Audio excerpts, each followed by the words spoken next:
Good evening, everyone. Happy quarantine.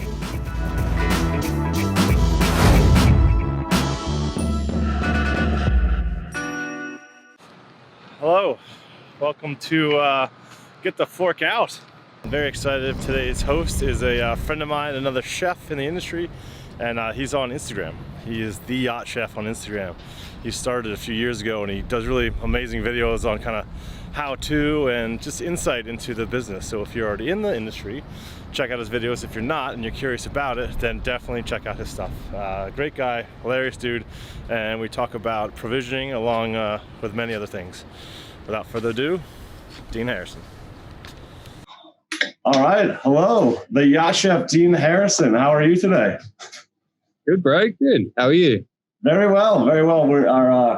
The yacht has been turned into a boat-shaped edifice that's now out of the water. So we're on the dry dock, and we are a 5-story climb up to the main deck. So it's interesting times here in old Savannah.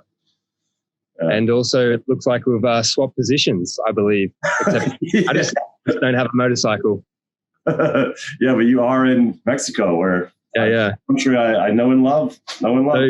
So for those of you who don't know, Brandon is the new rotational head chef on board Arience. So yes. So he looks pretty happy. Haven't got any complaints from the crew, which is good. So it seems to be going very well.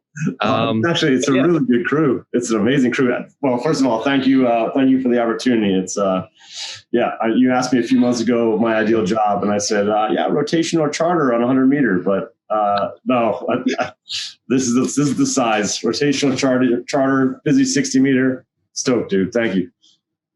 Yeah, no, my pleasure. I mean, it was a bit of a hard decision to pick the right person, but I think I made the right decision. So yeah, I imagine there was a lot of people looking as well. It's been a tough time. It's COVID and industry's uncertain. And I mean, even lucky enough to go rotational during COVID is. I mean, we got a great boss, great captain, which is really good. So I'm pretty happy about that. Oh, I'm stoked, man. Yeah, I'm stoked. Why don't we? Besides being a very successful charter yacht chef, you are also the yacht chef on Instagram with just a few followers. So why don't you talk about, rather than, it's interesting that you've become popular, but talk about like the kind of the mindset and the reason that you started in the first place, and what type of content that you like to show people about yachting. Yeah, so I mean, when you say it like that, I sound like a bit of a wanker, but it's like it wasn't my intention to put the yacht chef. It was just a bit of a. I was sitting in the South Pacific actually, and I just finished a charter, like a 2-week charter, I think it was at the time. It was very, very intense, very hard provisioning, a lot of logistics. Yes. And I sat there and I was just like, I film a lot of content. Like I love capturing stuff. I mean, for those who know, I love videography and everything else. So I just love to capture and compress all the moments I have over a period of weeks to a 3 or 4 minute video, so I can remember. So it was just something that I was passionate about. So I thought, let's take this to the next level. And I thought, what would be a great name to have that people are going to remember? I'm like, shit, okay, had a look, did a couple of, I can't even remember what other handles I looked for, but it ended up like being that the Yacht Chef was available. This is like 2010 or 11 maybe. I don't know. It was really early on Instagram days, so it was available. I was like, shit, I'm going to take this. It's it's like, I think it's a name that people are going to search for. It's got yacht in it, it's got chef in it, and it's going to come up with searches very quickly. So, and then I think I quickly became someone to go towards the green crew and stuff, just because that was the name that came up first. So I think I just started helping people in that way, where I was just like offering them, advice and where to get their courses and everything else. And it was just something that kind of came about. It's really like, it was such a fascinating story. We were talking a few months ago, I think, before we were even talking about rotating. And you mentioned something about like not wanting to be one of those like kind of bitter, reclusive chefs that was scared to like share knowledge and something to that effect. And I remember thinking that too, like through the videos that I was doing on quarantine. It's like, it kind of takes a little bit of balls to put yourself out there like that, because chefs can be assholes and we can really tear each other apart. So it's like, oh yeah, it's a little nerve wracking to stick your neck out like that. And I appreciate it. It's courageous. Yeah, I mean, yeah, you're doing the same thing even on another level. Like, it's something that I wish I could do. I could like be on camera like you. It takes balls to do that, as you said. And well, you're doing it right now, dude. I hate to say. Well, yeah. I mean, yeah, praise to you for doing it like a consistent episodes on your quarantine cookery. Is that what it's called? Quarantine kitchen. But that's kind of over. That moniker's over. It's now it's just going to be olive oil and gasoline. It gives me more kind of variety, I feel like.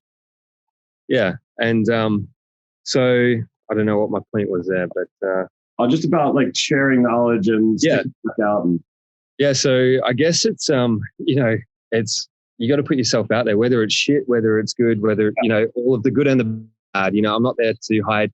I've put out some shit plates and I've posted shit plates before, and I'm not afraid of doing it. Like we're not all perfect 100% of the time. And that's how we learn. Yeah. So, as you know, we're not Michelin star chefs either. We can aspire to be, we can try real hard, but 99.9% of the time we're doing comfort food that looks really nice for guests, 100%. Yeah. I mean, we're not, it's what the client wants. It's not always something that you're going to be proud of, but it's what they want. If they're happy, that's like you're doing your job. Exactly. And that's what people are like, oh, what's your specialty? Like, I'm supposed to say Italian or sushi. I'm like, well, my specialty is kind of like giving you exactly what you want when you want it without even having to ask for it. Like, and I think that's what we do is we learn these wealthy individuals' wants and needs, and then we try to build off of that, mostly for our own sake, for some variety. I think, like, just to not keep making the same thing over and over again. Just because some people are wealthy doesn't mean they have kind of varied palates, and it's nice to teach people and show people something new that they might love. Yeah, I mean, it's that fine line, isn't it, to do new things, but also give them the comfort that they're paying for. So yeah, so that's kind of my common answer for what's your specialty. It's I never have the answer.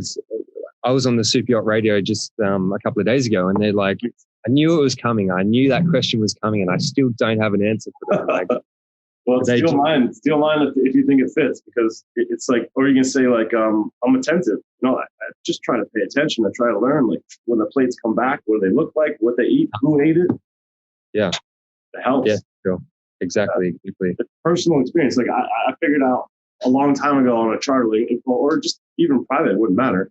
Like, if I was wealthy, what kind of experience would I want on my yacht? And I would just want the best shit to show up at the table whenever I wanted. And I try as best I can in that direction. Whether how close I get, I don't know, but that's the goal.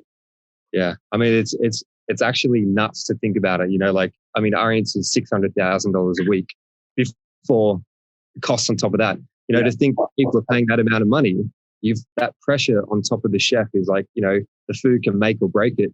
And if I'm paying $600,000 a week, I'll be like, I want everything and anything and now and let's go. So it's a lot of pressure for the chefs, I think. Yeah, it is. And actually, chief engineer had a good statement the other day. I'm sure it's not the first time he said it, but it's like, the chef is in charge of crew morale. Yeah. Also guest morale on the trip. It's like, it's a lot of happiness goes into food. Like, yeah, it is. It's huge. So coming from a chief engineer, I respect that. Whether it's true or not, doesn't matter. At least you have empathy from another head department. Like, it's a tough job. For sure, yeah. So should we focus on provisioning? Yeah. So I think we should chat about provisioning. All right. Well, folks listening, I gotta kind of look on my phone just to get an outline up here of some questions that I thought would be interesting for people not in yachting and people maybe in yachting. Just two chefs that have been doing it a while. Just talk about kind of what's it like on board a little bit. A little kind of glimpse into what it's like on board.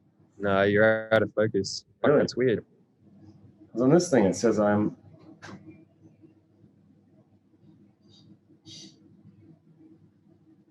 That's focused there. Where your hand was. It sucks. It's got to be so. It's like you lose all the flexibility of using a DSLR. Like, it's got to be in the same focal length as a goddamn laptop. No, Anyway. you should. Yeah, you should be For able to another set time. your. Fuck it. We're just gonna do the. Let's get going. Yeah, your focus right there. Perfect. Perfect. I just want everyone to see my ear hole. Ass head. FaceTime HD built in. Okay. That one might need a little bit of a clean. All right. Is that good? Yeah, that's good. Yeah. Let's just do this. Okay. All right. Oh, shit, this is so weird. I gotta say like welcome and like I've never done this before. All right. Hello, the Yacht Chef Dean Harrison. How are you today? Good, bro. Good. How are you? Very well. Very well. The yacht has been turned into a boat-shaped edifice that's now out of the water. So we're on the dry dock, and we are a 5-story climb up to the main deck. So it's interesting times here in old Savannah. And also, it looks like we've swapped positions, I believe. Except Yeah. I just don't have a motorcycle. Yeah, but you are in Mexico, where Yeah. country I know and love. So for those of you who don't know, Brennan is the new rotational head chef on board Arience. So yes, so he looks pretty happy. Haven't got any complaints from the crew, which is good. So it seems to be going very well. Actually, it's a really good crew. It's an amazing crew. Well, first of all, thank you for the opportunity. It's you asked me a few months ago my ideal job, and I said, rotational charter on 100 meter, but no, this is the size. Rotational charter, busy 60 meter. Stoked, dude. Thank you. Yeah, no, my pleasure. I mean, it was a bit of a hard decision to pick the right person, but I think I made the right decision. So yeah, I imagine there was a lot of people looking as well. It's been a tough time. It's COVID and industry's uncertain. And I mean, even lucky enough to go rotational during COVID is. I mean, we got a great boss, great captain, which is really good. So I'm pretty happy about that, you know. Oh, I'm stoked, man. Yeah, I'm stoked. Why don't we, besides being a very successful charter yacht chef, you are also the yacht chef on Instagram with just a few followers. So why don't you talk about, rather than, it's interesting that you've become popular, but talk about like the kind of the mindset and the reason that you started in the first place and what type of content that you like to show people about yachting. Yeah, so I mean, when you say it like that, I sound like a bit of a wanker, but it's like it wasn't my intention to put the yacht chef, you know, like it was just a bit of a. I was sitting in the South Pacific actually, and I just finished a charter, like a 2-week charter, I think it was at the time. It was very, very intense, very hard provisioning, a lot of logistics, and I sat there and I was just like, I film a lot of content, like I love capturing stuff. I mean, for those who know, I love videography and everything else, so. I just love to capture and compress all the moments I have over a period of weeks to a 3 or 4 minute video, so I can remember. So it was just something that I was passionate about. So I thought, let's take this to the next level. And I thought, what would be a great name to have that people are going to remember? Like, shit, okay, had a look, did a couple of, I can't even remember what other handles I looked for, but it ended up like being that the Yacht Chef was available. This is like 2010 or 11 maybe. I don't know. It was really early on Instagram days, so it was available. I was like, shit, I'm going to take this. It's it's like, I think it's a name that people are going to search for. It's got yacht in it, it's got chef in it, and it's going to come up with searches very quickly. So, and then I think I quickly became someone to go towards for green crew and stuff, just because that was the name that came up first. So I think I just started helping people in that way, where I was just like offering them, advice and where to get their courses and everything else. And it was just something that kind of came about. It's really like, it was such a fascinating story. We were talking a few months ago, I think, before we were even talking about rotating. And you mentioned something about like not wanting to be one of those like kind of bitter, reclusive chefs that was scared to like share knowledge and something to that effect. And I remember thinking that too, like through the videos that I was doing on quarantine. It's like, it kind of takes a little bit of balls to put yourself out there like that, because chefs can be assholes and we can really tear each other apart. So it's like, it's a little nerve wracking to stick your neck out like that. And I appreciate it. It's courageous. Yeah, I mean, you're doing the same thing on another level. Like, it's something that I wish I could do. I could like be on camera like you. Takes balls to do that, as you said. And well, you're doing it right now, dude. I hate to say. well, yeah. I mean, yeah, praise to you for doing it like a consistent episode on your quarantine cookery. Is that what it's called? Quarantine kitchen. But that's kitchen, kind of over. That moniker's over. Now it's just going to be olive oil and gasoline. It gives me more kind of variety, I feel like. Yeah. And so I don't know what my point was there, but just about like sharing knowledge and sticking stuff out. And yeah, so I guess it's it's you got to put yourself out there, whether it's shit, whether it's good, whether all of the good and the bad. I'm not there to hide. I've put out some shit plates and I've posted shit plates before, and I'm not afraid of doing it. Like we're not all perfect 100% of the time. And that's how we learn. Yeah, so, as you know, we're not Michelin star chefs either. We can aspire to be. We can try real hard, but 99.9% of the time, we're doing comfort food that looks really nice for guests. 100%. Yeah, I mean, we're not. Yeah, it's what the client wants. It's not always something that you're going to be proud of, but it's what they want. If they're happy, that's like you're doing your job. Exactly, and that's what people are like. Oh, what's your specialty? Like I'm supposed to say Italian or sushi. I'm like, well, my specialty is kind of like giving you exactly what you want when you want it without even having to ask for it. Like, and I think that's what we do is we learn these wealthy individuals' wants and needs, and then we try to build off of that, mostly for our own sake, for some variety. I think, like just to not keep making the same thing over and over again. Just because some people are wealthy doesn't mean they have kind of varied palates, and it's nice to teach people and show people something new that they might love. Yeah, I mean, it's that fine line, isn't it, to do new things, but also give them the comfort that they're paying for. So that's kind of my common answer for what's your specialty. I never have the answer. I was on the Super Yacht Radio just a couple of days ago, and they're like, I knew it was coming. I knew that question was coming, and I still don't have an answer for that. Like, well, steal mine if you think it fits, because it's like, or you can say like, I'm attentive. I just try to pay attention. I try to learn, like when the plates come back, what they look like, what they eat, who ate it. Yeah, it helps. Yeah, sure. Exactly. It's personal experience. Like I figured out a long time ago on a charter, or just even private, it wouldn't matter. Like if I was wealthy, what kind of experience would I want on a yacht, on my yacht? And I would just want the best shit to show up at the table whenever I wanted it. And I try as best I can in that direction. Whether how close I get, I don't know, but that's the goal. Yeah, I mean it's actually nuts to think about it. Like I mean, Arience is $600,000 a week before the costs on top of that. To think people are paying that amount of money, that pressure on top of the chef is like, the food can make or break it. And if I'm paying $600,000 a week, I'll be like, I want everything and anything and now and let's go. So it's a lot of pressure for the chefs, I think. Yeah, it is. And actually, chief engineer had a good statement the other day. I'm sure it's not the first time he said it, but he's like, the chef is in charge of crew morale. Yeah. Also, guest morale on the trip. It's like it's a lot of happiness goes into food. Like it is. It's huge. So coming from a chief engineer, I respect that. For whether it's true or not, doesn't matter. At least you have empathy from another head department. Like it's a tough job. For sure. Yeah. So should we focus on provisioning?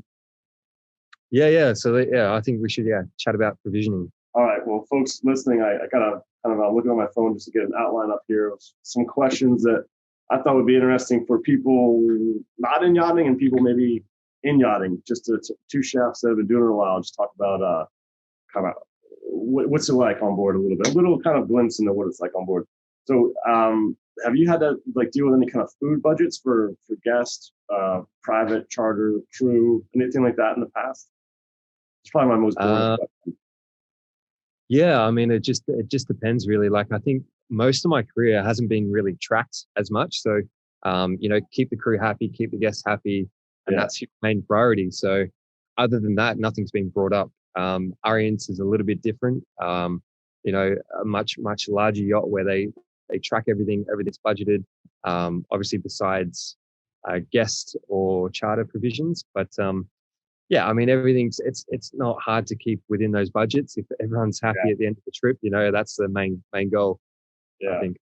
I agree with that completely, especially like on a charter yacht, there's always going to be leftover stock and nothing like, vulgar, like leftover Wagyu that the crew consume, wink, wink.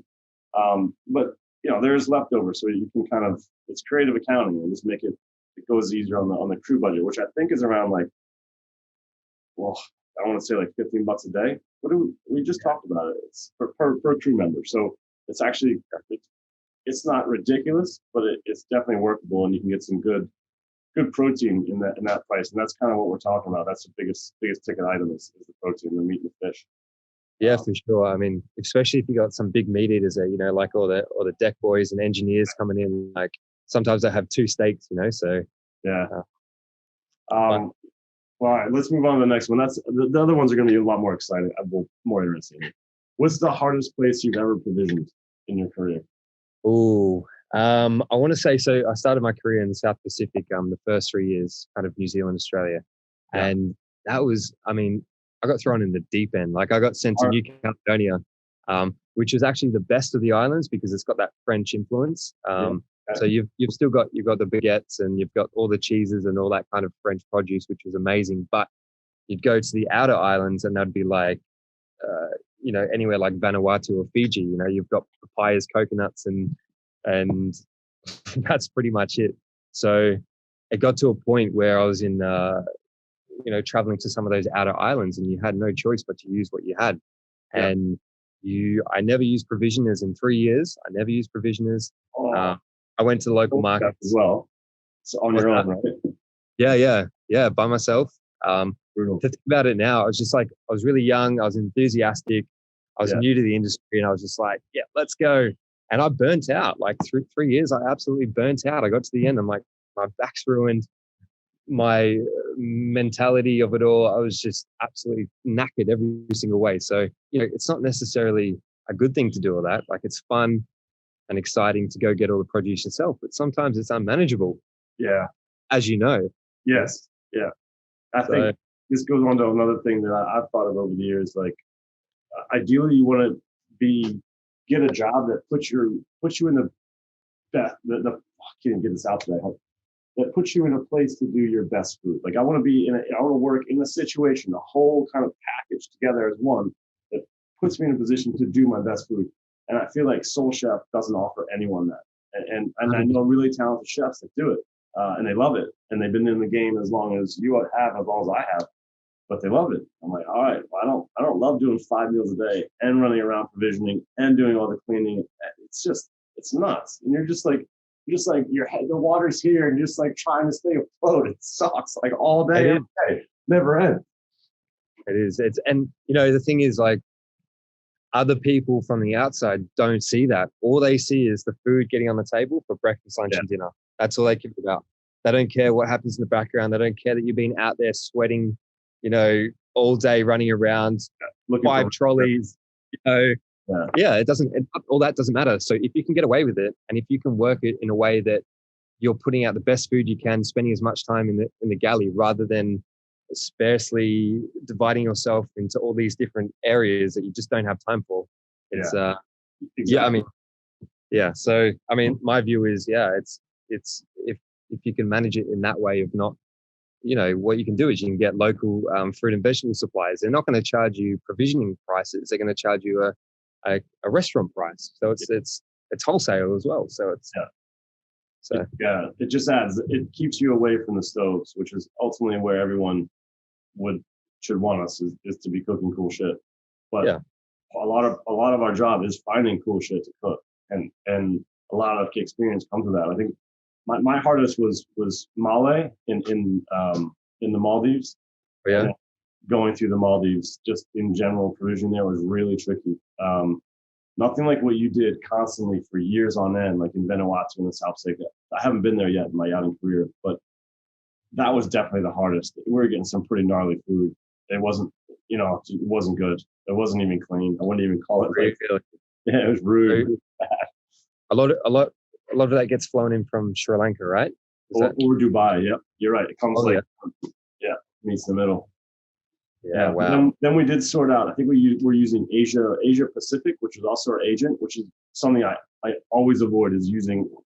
Oh, our agent has a provisioner. It's usually the worst provisioner in the world. But in this case, there's this guy. Shit you not, his name was Putu, and he was a ninja. He could find anything, and he mostly. I think their main office was in Oz, so I think stuff was just coming from Australia in that instance. But it just takes a while. It takes that familiarization and that experience to find the right provision or to find the right fruit and veg supplier to just. But those first few weeks or months in a new location, you're just running around like a dickhead. It's just what you do. It's what you do. How big was that yacht? 86 meters. That was Motor Yacht Ecstasy. So there was I think 30 crew and like 14 guests, and just two of us in the galley. Like, I mean, this is an interesting topic too. We can talk about the sizes of yachts versus crew members versus how many chefs are in the galley. Mm-hmm. The 60 meter is like right at that perfect point. 55 meter, there's only one chef. Yeah. Usually, obviously, there's also 60 meters with one chef as well, but usually two chefs. And then you get to 90 meter, and until you from 60 to 90 meter, you only have two chefs, and then at 90, bam, three chefs. You always want to be in that sweet spot. You don't want to be in that sweet spot, or you're just getting screwed over. 100%. So hard. You got loads of crew, loads of food coming in, loads of food going out. It's like, oh man.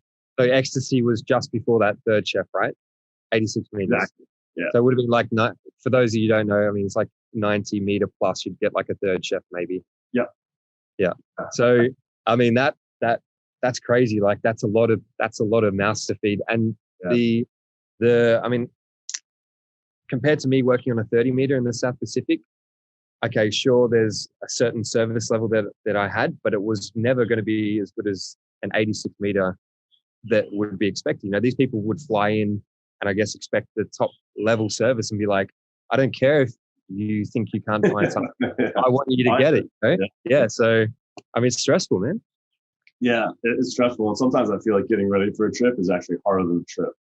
Oh yeah. It's mise en place. It's like, it's preparation. So you should be pumping by the time the guests get on. You should be ready to go. But that was an interesting time. We either traveled not at all on that boat. We sat for like a winter in Tarragona, or we were just on it. We did. We had to be back from Bali to south of France for a 2-day charter in a month. So, no kidding. And it was through the Indian Ocean in August, which, as everyone knows, I mean, I didn't until the time, but I think every like seafarer, every captain knows you don't do that. 9 meter swells. We broke everything. We went past survey. We like cracked superstructures around the heli hangar. Oh like, my God. It was a fuck up. One stewardess got locked into a guest cabin because we moved to the guest cabins because it was so rough in the bow. 9 meters. Like it's just like an elevator. Like you go down, you come up. And no one even the people that got seasick normally the seats were so big, no one got seasick. So Emma gets locked in this guest cabin for like 6 hours. Like if it's really rough, you do not want to be locked in a cabin you cannot escape from, because we are at this point, after 6 days of this shit, afraid of sinking. It was a real fear. It was like, I remember the same girl, bless her, she comes into the galley, she pokes her head in the galley. She's like, Brennan, I'm really scared. I'm like, shit, now I'm really scared. I wasn't thinking about dying until you just came in here and told me that you're scared. Yeah. I didn't say that. I was just like, look, we can't turn around. We can't press pause. The boat's going to float. We're going that way. It'll be fine. So was that one memory that's always stuck with you? Is that like your one, like, this is, I'm going to die memory on a yacht? Or potentially good? But it was so long that there was only like fleeting thoughts of that. And maybe only once she came in and said that, and I might have forgotten about it afterwards. Because it wasn't like, it was weird because it wasn't like massive weather. It was like blue skies, white clouds, huge seas. It was, and 60 knots sustained. Wow. That ocean does that time of year. So it was kind of stupid. So like basically the person that we did that 2-day charter for got the boat for tens of millions of dollars less because it wouldn't pass survey. Yeah, it was a joke. I think people got fired over that. Like no one on the crew did, but I think management made a mistake. Like, I mean, it's a stupid move, isn't it? To go back for 2 days. Oh, Polaris was with us too. This was owned by I can't say who, but someone from Emirates. So he owned both boats. We were both kind of cruising together. Boris was taking in water and had to hang a right to Oman. So we're heading back from Bali, back towards into the Med, and they had to boom. I forget, some kind of window caved in. Like the seas were massive, so they took on water, and they have their own harrowing tale. Like I had a pot of bolognese on the hob, and that like slid off. Like I was doing push-ups, believe it or not, and it just big burn on my leg, not deep, but definitely like doing push-ups. Yeah, it gets boring, bro. It's just like, I remember this is crazy. The dishwasher came out. The regular crew dishwasher came out. If you didn't watch it, the whole thing. So both trays came out completely full after crew dinner. Nothing broke. It was like magic. We're all just looking around like, holy shit. That was about to be the biggest mess this crew mess has ever seen. And not one thing broke on 2 trays being ejected from the dishwasher. Unbelievable. Miracle. How do we get there from provisioning? All right, what's next? What's your favorite place and time of year to provision? Oh, I mean, you really can't go past the Med. Like it's very hard. Yeah. I can't nail it down to one place because every little place has their like certain things that I love, like Croatia, you know, and their amazing tomatoes, and like the south of France, where they're really like they just look after their produce so well and package it all, and it's a love that you can see in their markets and stuff. So, I mean, generally south of France, probably. Yeah. I can't think of a better place. And exactly what you said, like, yeah, Alaska, salmon, great. Crab, amazing. Halibut. There's not much else. It's like the produce sucks, you know, like there's just no market for it. But I think because of the market, because like most rich people want to come to the Med and play there, the provisioning is top of the line. There is no better provisioners than what's in the Med in the summertime because the competition is so fierce. They're all really good. And yeah, the fruit and veg is unreal, and it's the time of year. You know, it's southern. It's the northern hemisphere summertime. It's awesome. It's amazing. It's like peak produce, isn't it? Yeah.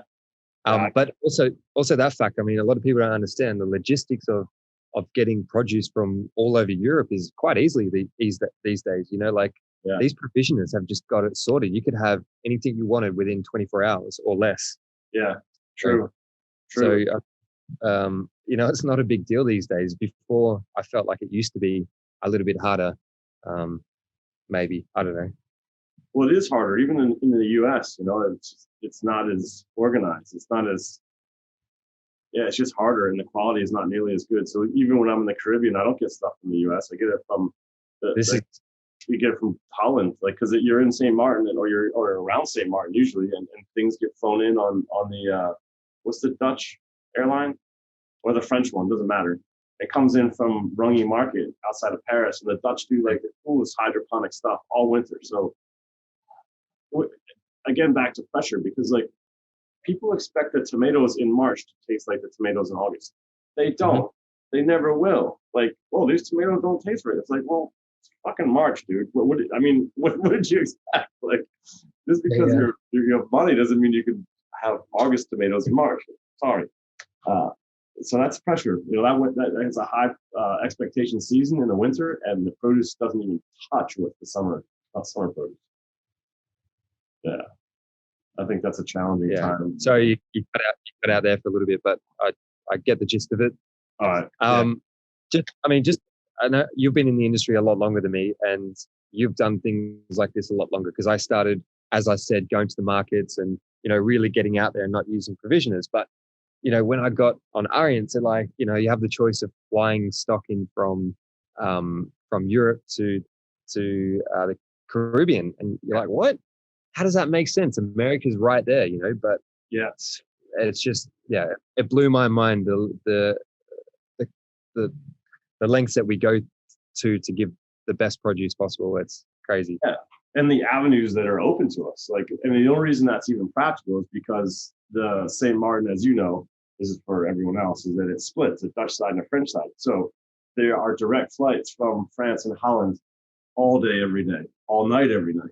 So it's easy just to whack on a bunch of food there for whatever kind of, and then we'll use a provisioner locally out of Antigua or St. Martin, and then they organize it. They have to sign off for it. Agents are involved. It's kind of a pain in the ass that we thankfully don't have to deal with it.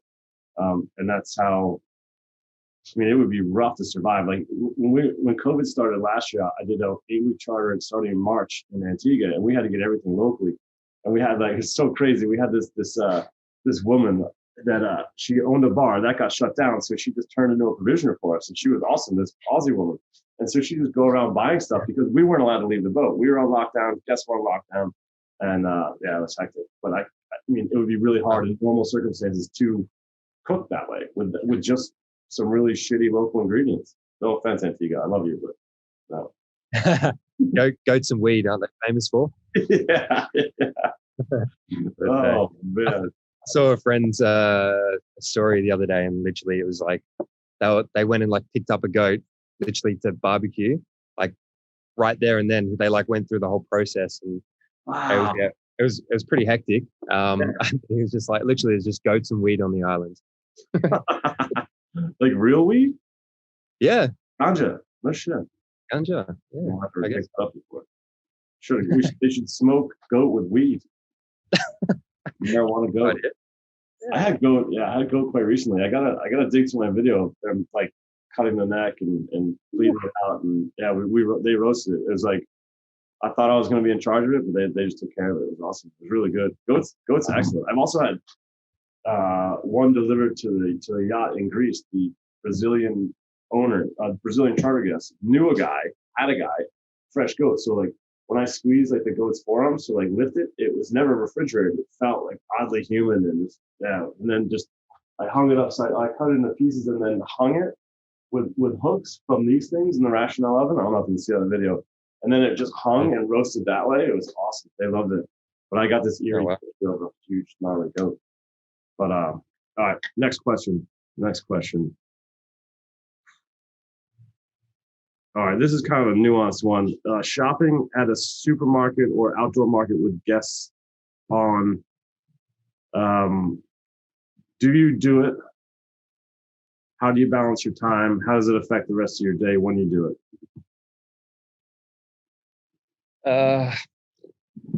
I mean, I only really go out there if I'm desperate. Like it's really like your time is so valuable on charter. Yeah. The things that you can get done in an hour or two out there going to the supermarket is way more valuable than trying to get out there. So, you know, I always try to either get the deckies to run out for me if I know what I need to get. They love going out there anyway, I'm pretty sure. So, or have, you know, my onshore provisioners help me out, which is, you know, really to have that connection with a good onshore provisioner, like it's invaluable. Yeah, I agree. I feel like provisioners, good ones, and especially when you build a relationship, become like your right hand man. Like they're part of the galley team because, you know, the captain is coming in or the chief steward is coming in with a guest request of something they just thought of. And we're like, well, we don't have it. And yeah, it just magically shows up on the dock in like between an hour or a day, depending on the ingredient. It's incredible. It's incredible. It's brilliant. Magic. Yeah. Like going to the market in the morning, it is. I do try to do it, but that's my break on for the day, and I'm not complaining, but that's a reality. Like if I go to the market in the morning, that's my 16 hours straight right there. There won't be any time for a break later. But going to the market does get you inspired, and sometimes you can get some shortcuts. Like, oh look, I've got a tart trapezienne, you know, like, and then it's dessert done for the day. Yeah. Or whatever, grab some roast chickens, and then that frees up your second chef to help you more because that crew chickens are done. Yeah, it's I agree. A double-edged sword. I'm with you though, and sometimes it takes, depending on how busy and hectic the charter is, sometimes it's going to take a shoehorn to get me out of the galley because I'm so busy, and I'll send deckies in. But just like you said, I mean, yeah, it just depends on the charter. I agree. Yeah. I don't, you know, it depends how close the market is, or like logistically getting out of a marina. It's just like just to get out of there takes half an hour sometimes. I don't know. I can get a taxi and organize that. You speak the language, you know, because we're, you know, a lot of us aren't bilingual, so it's a mission. But I think we should do some recordings, and I know you do it more than I do, about like provision runs, because people don't understand the logistics of finding it, getting it into a car back somewhere, getting a taxi in another language. It's depending on your Fahrenheit or Celsius, it's ripping hot outside. So you're transporting stuff fragile. Like I've had huge just truck dumps on the dock in Saint Tropez. We're all getting sunburned putting the stuff away because there were interior staff were like inside all summer. Skin. So we're out there like, and it just things are dying. You know, the sun is just beating down on your fresh herbs, your microgreens, your microcress. It's just crushing the strawberries. And then it has to go into a tender. It's windy out, salt spray all over the shit, more sun, back on the boat. Like it's hectic sometimes just to get stuff back to the boat. Like it's a mission. Yeah. Then you go right back into cooking. Yeah. What's my life? Why would I do this? Truly, it's a blur. Like sometimes it's just a blur. It's like how did I just manage that? Like it's you don't know how you do it sometimes, but here we are. Here we are, problem solvers. This is kind of a fun one. When you're shopping with crew, like I did yesterday, I went with Lizzie and Callie. Do you have certain strategies if they're trying to help you shop? Like if your shop is the focus, like we're going to do galley. Like do you have separate lists, or do you try to like put them on different tasks? So I'm going to be honest. Like I tend not to try go with other crew, not because I don't want the help, but because I don't want to feel pressure. Because as we know, like stews usually finish before us, right? Because our list is a lot smaller. So I'm not saying it's a bad thing, but I tend to I want to have focus on what I need to do. And I think I just have a mission to you've got your own way that you get your provisions as well. Like, you'll go and do your dry goods so it can sit there, and then you'll do your maybe fresh food and like refrigerated food, and then you'll do your frozen goods, or, like you have your own way of doing it. So you don't want to feel pressure having like these crew that, they've got a job to do to get back to the boat, and you don't want to hold them up. So I've always got that in the back of my mind. Yeah. So I don't know, like sometimes I want help, sometimes I don't want help. It just depends. Yeah. It depends too, I guess, on the boat, like in what the boat's doing. Like now in the yard, I've gone with Lizzie a couple times, and then Lizzie, Callie, and it wasn't bad, but we run into, and this is what people kind of, and this leads into another question, but I'll finish my point first. Like the car gets filled and things get banged up. At least it's not hot right now. But imagine like a hot car full of shit, no matter how smart you pack it, like hard, heavy stuff on the bottom and then up. It's just like, it's just such a nightmare.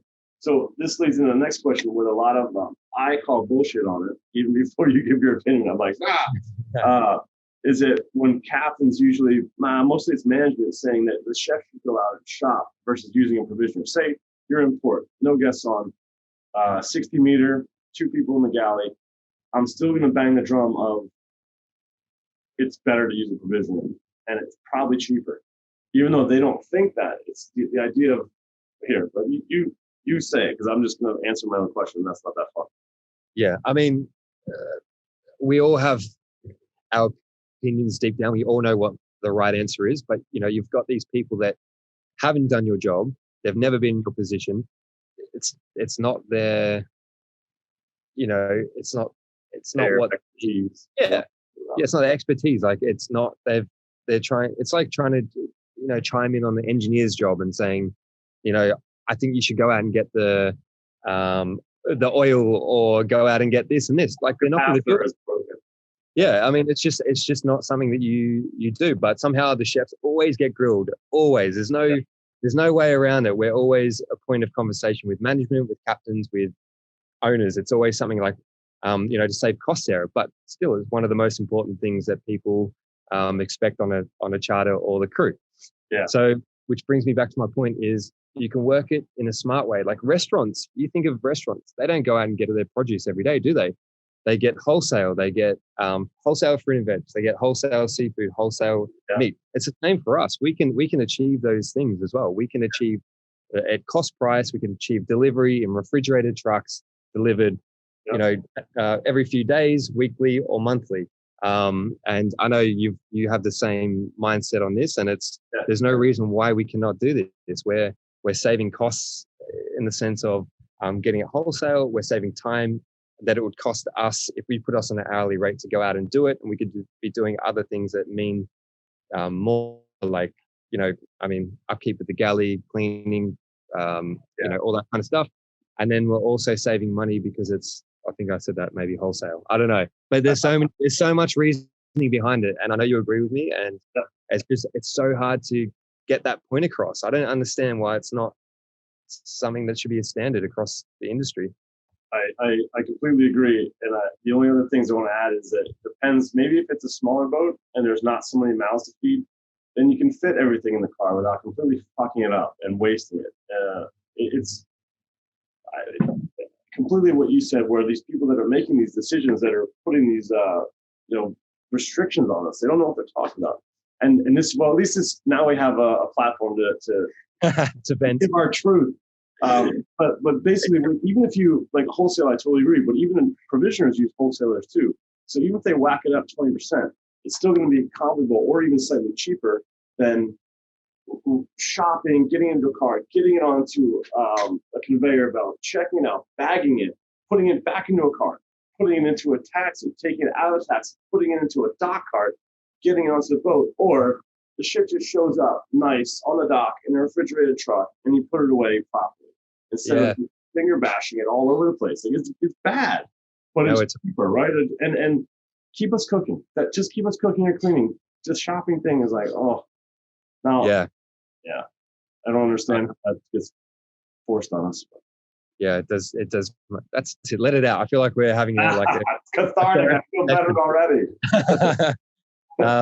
Yeah, I mean, I feel like we should stand our ground in what we believe in, because we know that's what's right. We're not taking the piss. We're not taking advantage. It's just what we are trying to do the best for everyone, really. It's our area of expertise. Let us handle that. Yeah. If the provisioner whacks up the price too high, then we choose another one. Like it's just like you said.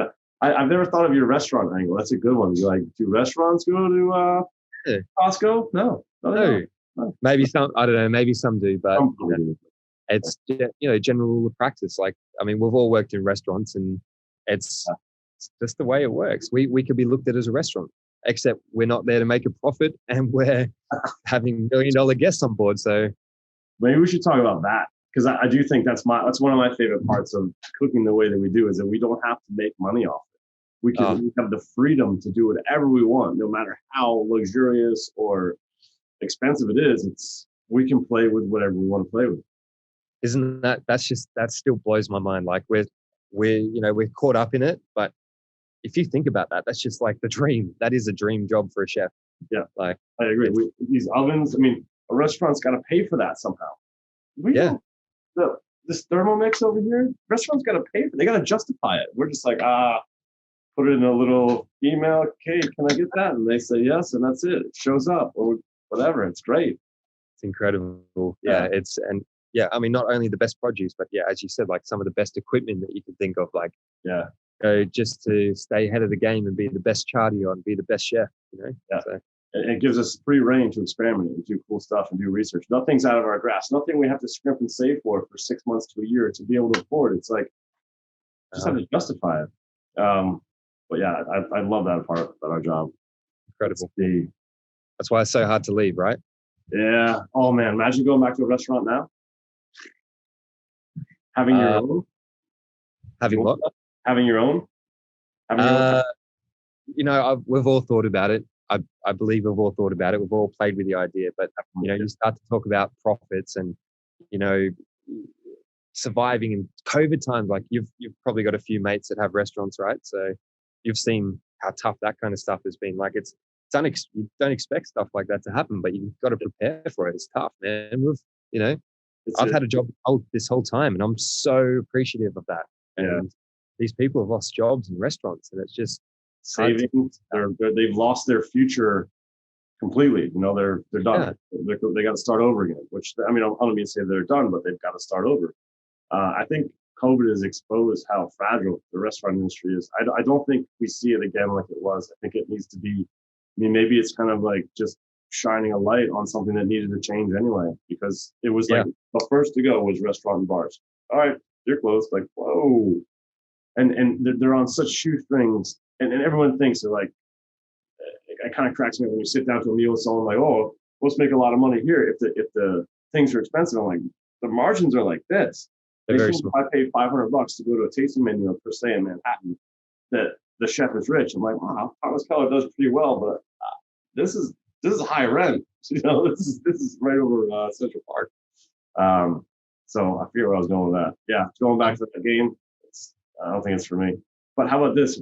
Like, because you well, at least speaking for myself, like I've had times in my career in yachting where I'm like, you know, it'd be nice to live on land, have a normal life, and you'll be talking about it with someone that doesn't work in yachting, and they're like, they kind of get closer, like, have you ever thought about opening up a restaurant? Like they've given you the key to your future, and I'm like, no. Why didn't I think of that? I've only been cooking for a living for like 28 fucking years.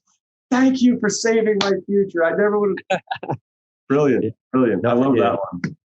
No thought process into any of it, of opening it up. Just giving the idea. Yeah. All right. Next question. Yeah, they're getting towards the end. These questions are getting a little grim. What's your favorite? Have you had like a favorite shopping trolley?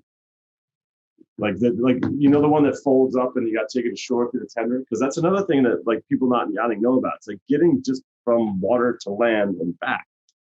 Tricky. For me, like I think, you know, those big foldable trolleys, like the actual ones for the deck crew, maybe more so than whatever. So we were in Barcelona, and like the shop was literally across the road, like in Port Vell there. And you know, I always like tried to sneak off with the marina trolleys, because they're massive, they're huge. They're like, you know, this big, this, you know, half a meter deep, and I was just like, I'll just take a trolley to the supermarket. Like, it's just so much easier than getting those little granny ones, whatever they're called. Yeah. And the granny ones are really like, you have to shop in a certain way, you know, which doesn't really make sense, just to get the heavy stuff on the bottom. It's just like vertically just jamming whatever on the bottom is getting squashed. Yeah, I mean, the folding ones are annoying, but those are my favorite. Have you used one of them before? What is it called? The folding aluminum ones. They're like a garden trolley, but they fold and they have two wheels inside. They're obnoxious. You look like a fool going to the market in Saint-Tropez or Portofino or whatever, but you can fit a ton of stuff. It's your own little personal shopping cart. Okay. Yeah, never used that. Yeah, I might try to get one. We'll we actually don't have one on Arience, so it's been talked about getting a foldable trolley as well. So all right, set, done. I'll put the PO in. Brendan's just there, like just spending up. He's messaging me like, none of it showed up. Oh, all right, you'll like this. What do you got? How, like Williams Sonoma towels are the towel of the industry. Oh yeah. All right. Well, this tea towel that are new to me and to you. All right, watch out, everyone. It's made by All Clad. This one's a little bit dirty, so it has like a smooth side and then like a terry cloth side. Ooh, fantastic! They're quite I large. like that. Yeah. So William Tite, because Lizzie already has Williams Sonoma, so she's like, oh, you can't get the same brand. I was like, oh. All Clad. The pot company made the best tea towel in the industry. The small things. It is. Look how much joy this brings me. Like this saves my hands. It helps with cleaning. You know, it's my tools. That's actually brilliant. I've never seen that before. I think that's all the questions, man. Well, no, wait, one more. Have you ever seen a bag better for shopping on land than Carrefour bags, or anything like Carrefour bags? No, I don't think so. I mean, they're pretty solid, hey? Yeah, you can wash them, but then they get hard to fold when they get crinkly when you wash them. So like I wasted an hour because I only say wasted because it didn't bear any fruit. Like I couldn't find anything better than that looks sturdy enough.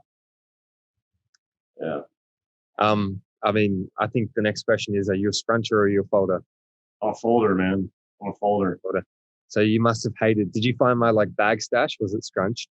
Yeah, it was. But like, I don't care because like you were busy as shit forever. I don't mind. Like that stuff. You'll come back and you'll find them folded. If I come back and they're scrunched, whatever. But like once they get old, they're really hard to fold. Once they go through the wash, they're hard. Yeah. That's why I'd like something with like just a little bit more structure, but that's not plastic. That's like kind of nice material. I don't know. I think we've lost the the non-yacht chef viewers at the moment talking about yeah, right, yeah. they're like, we don't give a shit. I don't have one handy. I would show them the absolute fascination conversation we're talking about right now. Maybe you can cut it and run off. I can. I'll be right back. Oh. All right, so they're not carport, and there's spare towels that will be in storage.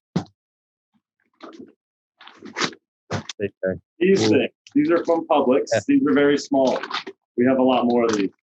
They are. So just to run you through what happened there, we went for a massive provision, and for some reason we lost all our bags. I don't know what happened, but twice already. They were the only ones there. So anyway, had to make do. No, it's all good. And then these are the Whole Foods variety. I thank Whole Foods for a sponsorship. Yeah, I like these because they're less plasticky. And I think once we wash them, they won't be so crumply. Yeah. But I think that we should probably wrap it up. If we're talking about like Carrefour bags, then we ran out of subjects to talk about.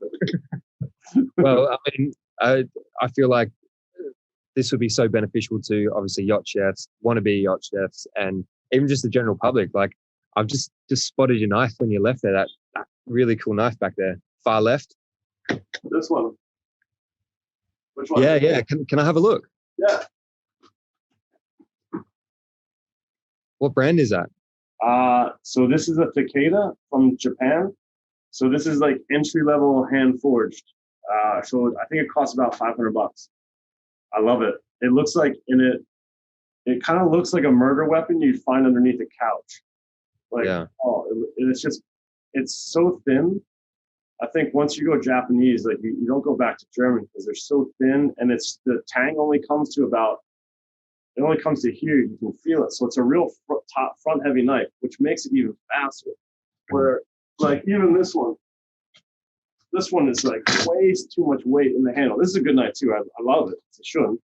But there's too much weight in the handle, where this is like the handle is just wood. Nice. So, which brings me to my point. I feel like we could do an episode on knives. We could do an episode on galley equipment. Like there's just a massive stuff that we could talk about. No, I'm happy to have you back on. Like it'd be fun. Like we're just like, I think what we did today, we kind of focused on shopping and provisioning, and yeah, let's talk about knives. Let's talk about anything we can think of, but we can do that behind the scenes, so we're not talking about it now. But yeah, and if anyone wants to leave stuff in the comments of what you want to rather veteran yacht chef to talk about, leave in the comments, and Dean and I will go over it, or Dean and I and some industry expert, whatever.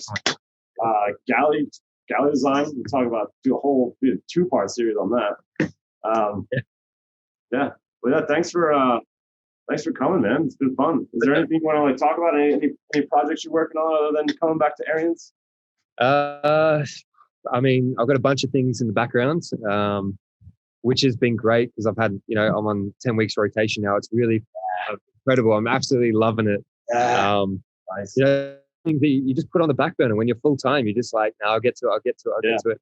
All of a sudden, I'm 2 years in Arience, and I'm just absolutely tired, and I just want to have a break. And anyway, so I've got these things in the pipeline at the moment, and I hope to bring them to fruition soon. And okay, well, we can announce them here when you want to share them with the world. But yeah, if they're not ready yet, I don't want to say, but I encourage anyone to check out The Yacht Chef on Instagram.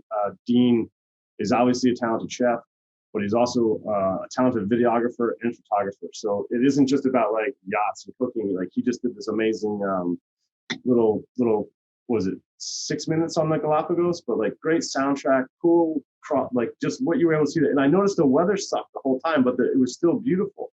Yeah, it was really pretty like, overcast, but it was. I think it was the vibe of the video as well. It's like and the colors for because it was just kind of gray. The skies were gray. Yeah, I loved it. Make the most of it. Yeah, and you did. You're just underwater, on top of the water, on land, whatever. Just going for it. Yeah, amazing. Well, appreciate you inviting me onto the show. Yeah, it's actually called Get the Fork Out. We didn't even talk about the title. Get the Fork Out. Yeah. There you go. Mate, I love it. All right, Dave. Thanks a lot, man. We'll do this again, definitely. Nice one. Thanks, mate. All right. See you, homie. Bye, bro. All right. Let me cut there. Sick, man. That was easy. That's the first one we're done. That was good. I'm excited to see who else you get on the show. And I got coming up next on Tuesday. He used to be a yacht chef. He's a buddy of mine, Eduardo Garcia. okay. He did a documentary on Charge. He might have seen it. He lost his arm from like here down. He accidentally touched through a dead bear, not making this shit up, an underground power cable. And so electricity entered his body, like his arm, they had to cut it off to save it because they couldn't have, it would have been gangrenous, but it left his body. He has like a fucking cannonball sized hole. His ribs are gone. They had to move like part of his lat to become his pec. It left through his head, like all that shit. He's such an inspirational dude. But I knew him before this happened. Like I was friends with him before this happened to him. And he was just like that type of person. I wrote him, I'm like, dude, I know you're going to make this your bitch. And he has, dude. He does like all this charity work with Challenge Athletes Foundation. He's got a line of products called Montana Mex that I've invested in. And so like, he's got this massive following too, like millions of, and so it'll just be really cool to have, you know, it's just awesome. I just feel lucky that I have friends like you and him, and it's just cool. I hope you enjoyed that interview. He's a great dude, talented chef, and just a fun guy to be around in general. So I enjoyed that interview. Hope you guys did as well. Next up is going to be my friend, Eduardo Garcia. I've known this crazy dude for almost 20 years now. His story is very interesting. Ex-yacht chef turned sauce maker, but something very extraordinarily bad happened to him that he has managed to flip it around on its head and choose to make his experience inspirational to others. A really, really special dude. I'm very proud to call my friend, and we will hear from him next.